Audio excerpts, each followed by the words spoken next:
দর্শক মণ্ডলী, আমরা জানতাম একটা চ্যালেঞ্জ ছিল, নাম তার আমরা একতা। সেই চ্যালেঞ্জের একজন খুব ভালো একটা অভিনেতা ছিল। সেই অভিনেতার বাড়ি আমরা খুঁজে খুঁজে পেয়েছি। পানেশ্বর গ্রামের এক পূর্বে পুকুরের পাড়ে তার বাসা। তার বাসায় আমরা চলে এসেছি, তার সাথে আমরা সাক্ষাৎকার নেব সেই ভিডিওর বিষয়গুলো, তার সেসব দিনগুলো কেমন গেছে, পরবর্তী দিনগুলো কেমন যাচ্ছে না যাচ্ছে আমরা জানবো। চলুন তাহলে আমরা তার বাসায় যাই। আমরা তার বাসা ঘুরে দেখি আগে কেমন লাগে। রবিউল ভাই বাসায় আছেন নাকি? ওই তো ভাই, ভাই আপনি কি রবিউল ভাই? হ্যাঁ, কি কারণ কি কারণ খুব দিতাম, মানে আপনার সাথে আমরা সাক্ষাৎ করে নিয়েছিলাম বহু দূরের থেকে আসছে। আপনার নাম অনেক শুনেছি, আপনারা অনেক ভালো অভিনয় করতেন, তাই আপনাকে চাইছিলাম। কি কারণে আইসা, কি তুমি কি পাঠাইছো, তোমার কি জন্য আইসা? না না, আপনি রাগ করেন না। না না, শুনেন শুনেন, আপনি রাগ করেন না। আমি আমার কথা বোঝাই বলে তাই বুঝবেন। মানে আপনি আগে ভিডিও করতেন না, হ্যাঁ আমরা একতা চ্যানেলে, হ্যাঁ, তাই ওই বিষয়ে আপনার জানতে হবে আপনি কেমন আছেন না আছেন এই বিষয়গুলো। অত কিছু আমার সময় নেই, ওসব ভিডিও আমার সময় নেওয়ার টাইম নেই আমার। না আপনি, ওসব কোনো সময় আমার নেই। না আপনি কথাটা আগের সময় ছিল, টাইম ছিল, আগে করেছি, এখন ওসব টাইম নেই আমার। না না, আপনার কথা শুনেন, আপনার আসলে কেমন আছেন আমরা জানতে চাইছিলাম। আমি ওই পাশে যাবো না ভাইয়া। ভাই আমার কথা শোনেন ভাই, রাগ করছেন না না, আমি ওই পাশে যাবো না, আমি ওই ভিডিও করবোই না ভাই। ভিডিও আপনার করতে বলছেন না ভাই, আপনি আমার কথা শোনেন আগে। আমি আগে একরকম ছিলাম, ভালো ছিলাম, আর করেছি, এখন মন মানুষ তো এখন অন্যরকম হয়ে গেছে। এখন আমি ওই কথা যাবো না, ভিডিও করবো না আমি আর। ভাই আপনার ভিডিও করতে বলিনি। হ্যাঁ ভাই, তা আপনি হচ্ছে যে রাগ করছেন, আপনার কথা বোঝেন। কারণ কি, আমি চাইছিলাম আপনাদের দর্শক আপনার জানুক, এই জন্য আপনাকে চাইছিলাম। আসলে আপনি ভালো একটা প্রতিভান একটা শিল্পী ছিলেন, এই জন্য আপনাকে চাইছিলাম। আসলে আপনার ভিডিওগুলো খুব ভালো হতো, আমরা দেখেছি অনেক, কিন্তু আপনারা ভাইরাল হতে পারেনি, দুঃখের বিষয়। আপনাকে কোনো কিছু হয়নি। তা না ভাই, আমি আর করবো না ভাই গো, আমি ওই ভিডিও আর করবো না ভাই।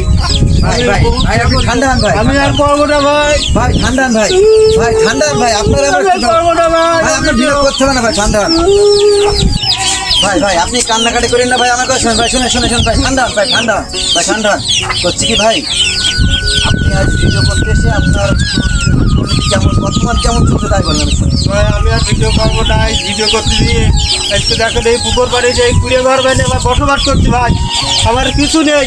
এই ভিডিও করতে দিয়ে একটু সব ঠিক আছে ভাই। ভাই ভিডিও করবেন না সেটা ঠিক আছে ভাই, বর্তমান যদি আপনার শুনলাম আপনার সংগঠন আপনার নাকি চাঙ্গা হচ্ছে, আপনার ভিডিও করবে নাকি আপনার সংগঠন, আপনার মতামতটা আসলে কেমন? আমি আর ওর পথে যাচ্ছি না ভাই। হ্যাঁ, তাহলে আপনি যদি পরবর্তীতে আপনার পদক্ষেপ কি ভিডিও করার চিন্তা ভাবনা কি আপনার সংগঠন করে ভিডিও করবে? ভাই ভিডিওটা করবো নাকি, এই ভিডিও করে আজ পর্যন্ত ভাইরাল হতে পারলাম না, ভিডিও করতে গিয়ে ভিডিও মাটি চাটিয়ে গেছে আমার, ভিডিওটা করবো কি করে আমি? আচ্ছা, আপনার যদি আপনার সংগঠন যদি আপনার মানে ভিডিও করার সাহায্য করে কিংবা এভিডেন্স তৈরি করে দেয়, তাহলে আপনি করবেন ভিডিও? ভিডিও এখন আমার ধরো এই যে কমেন্টার ছিল আমাকে, সে আজ পর্যন্ত সে চাটিয়ে গেছে, তাহলে কি আমরা কি করবো ভিডিও কর? সবাই ফেরত আসতে আবার সবাই ফেরত। এখন সবাই যদি ফেরত আসে, আপনারা আমার যদি ডাকে ডাকঘুরো করেন, তাহলে আমি আবার যোগ দেবো আপনাদের দলে, তাছাড়া তো আর কোনো ইয়ে নেই। ওকে, ধন্যবাদ। প্রিয় দর্শক মণ্ডলী, আমরা ভালো একটা অভিনয়ের কাছে সাক্ষাৎকার নিলাম, তার মনের ক্ষোভ জানলাম। আমরা নতুন একজন আবার আমরা একতার পক্ষের যে অভিনয় করতো আর একটা শিল্পীর কাছে আমরা যাব সামনে, চলেন আমরা যাই, তার কাছে যাই। প্রিয় দর্শক, আসলে আমাদের যে দেউলিয়া হয়ে গেছে ভিডিও করতে করতে, তা সে কোন জায়গায় থাকে, গাভীর পাড় দিয়ে ভেঙে চুরে গেছে, আসলে সে ব্যক্তিটা কেমন আছে আসলে আমরা যাই দেখে আসি।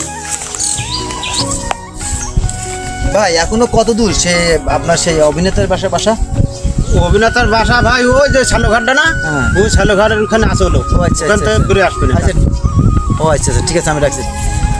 কালাম ভাই, হ্যাঁ ভাই একটু এদিকে আসেন।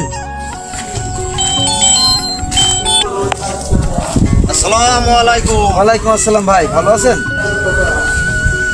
জি ভাই, আমি একজন সাংবাদিক, আপনাদের কাছে আসছি। আপনারা জানতাম আমাকে অভিনয় করতেন খুব ভালো, দেখেছি আপনাকে ভিডিও, তা আপনার ইদানিং অনেক বছর ধরে ভিডিও পাচ্ছেন আপনাদের, তাই মনে হলো আপনাকে খোঁজখবর নিই কেমন আছেন আপনারা, তাই আর কি। এই যে ভাইয়ের সাথে দেখা করলাম, ভাই বললে আর এক ভাই আছে, তা আপনার কাছে আসলাম। আপনার অভিনয় দেখি খুব সুন্দর। তা আপনি বর্তমান কি করছেন এখন? কি আর বলবো, দুঃখের কথা যে এমন এক দুঃখ যে আগে ভিডিও করে যাক চলতাম, কিন্তু কোনো ভাইরাল তো হয়নি, যাকে মোটরটা করলাম। এখন এই বিলি যে পানি বেঁধেছে, আল্লাহ পাক যে পানি দিয়েছে, আমার পানিও বিক্রি নেই, মানে খুব অসহায়ের ভিতরে, চলার কায়দা নেই। তো ভাই তাহলে আপনাদের আসলে খুব দুর্দিন যাচ্ছে, আপনাদের জীবনের সফলতা আসেইনি আর কি, খুব কষ্ট ভিতরে দিন যাচ্ছে। তা সামনে আমি শুনলাম নাকি আপনারা নাকি আবার ভিডিও করার প্রস্তুত নিচ্ছেন, এরকম একটা কিছু। তা আপনাদের আসলে মতামতটা আমি জানতে চাচ্ছি। এখন দেখা যাচ্ছে আগে করেছি, বাদ দিছি, দেওয়ার পরে এখন যদি শেখাই যায়, সুযোগ সুবিধা হয়, তাহলে আমরা ওটা ভেবে দেখবো। তারপরেও আমাদের যে হেড গুরু ছিল সে এখন দেলিয়া, তার ভিটির মাটি চাটিয়ে এখন ওই ভিটিতে ঘুগবো চস্তে, খালি ঘুগবো চস্তে, আর কিছু নেই। সেও মোটামুটি অনেক দূরে আছে। আচ্ছা, এখন আচ্ছা, আচ্ছা। তার কাছে শুনতে হবে আমাদের বসের কাছে যে যাবে কিনা, যদি যাই তাহলে আমরাও জাতি রাজি আছি। আচ্ছা আর আচ্ছা, নাহলে যাবো না। আচ্ছা বুঝলাম। আপনার বস পাবো কোথায়, আপনার বসের মনে হয়? আছে, আমরা খুঁজে বের করবা নে। ও আচ্ছা আচ্ছা, তাই আচ্ছা আপনার কথা শেষ করি, তো আপনার বসের প্রসঙ্গ যাব। তো এখন আপনার এই ভিডিও করার ইচ্ছাটা আসলে মানে এখন- সেই আবেগটা ফিরে আসবে কিনা আপনাদের ভিতরে? অবশ্যই আসবে, সেরকম যদি আমরা সুযোগ এবং সুবিধা পাই